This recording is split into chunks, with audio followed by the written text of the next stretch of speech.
À Agbanizou, dans le département du Zou, s'étendent 5,4 hectares de jeunes manguiers. Une plantation ambitieuse portée par Paul Wessou, agriculteur engagé, qui voit grand dans la filière mangue au Bénin. C'est une filière en promotion.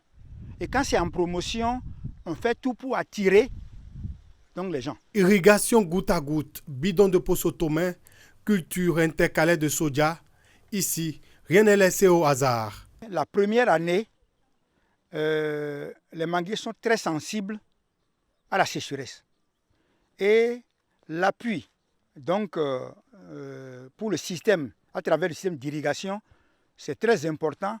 Et ça permet aux mangues, même pendant la saison sèche, d'avoir de l'eau et de ne pas connaître le stress hydrique. Mais sans l'appui de l'ATDA Pôle 5, le projet n'aurait peut-être jamais vu le jour.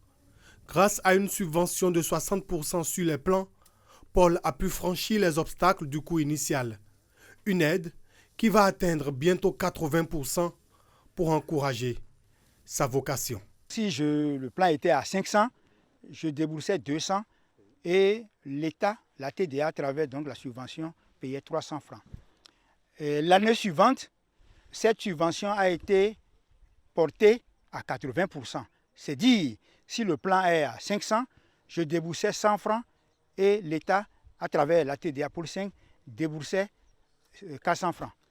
Et cet appui que la TDA Pôle 5 a eu à faire a donné un coup de pouce donc, à l'extension de la plantation. Aujourd'hui, les jeunes plants affichent une belle santé. Entre 1,5 et 1,7 mètres de hauteur, ils promettent de belles récoltes dans quelques années. À partir de l'année prochaine, les plants vont commencer par produire. J'ai trouvé un système où vous avez des bruits d'armes à feu, un certain nombre de bruits. Et je les mets sur clé USB. Je vais installer tout ça ici pour que on puisse faire la guerre contre les chauves-souris et qu'on puisse vraiment rentabiliser cette plantation. À Agbanizou, un verger devient symbole d'espoir. Porté par l'énergie d'un homme et le soutien d'un programme agricole, il montre que la mangue peut être une chance pour tout un territoire.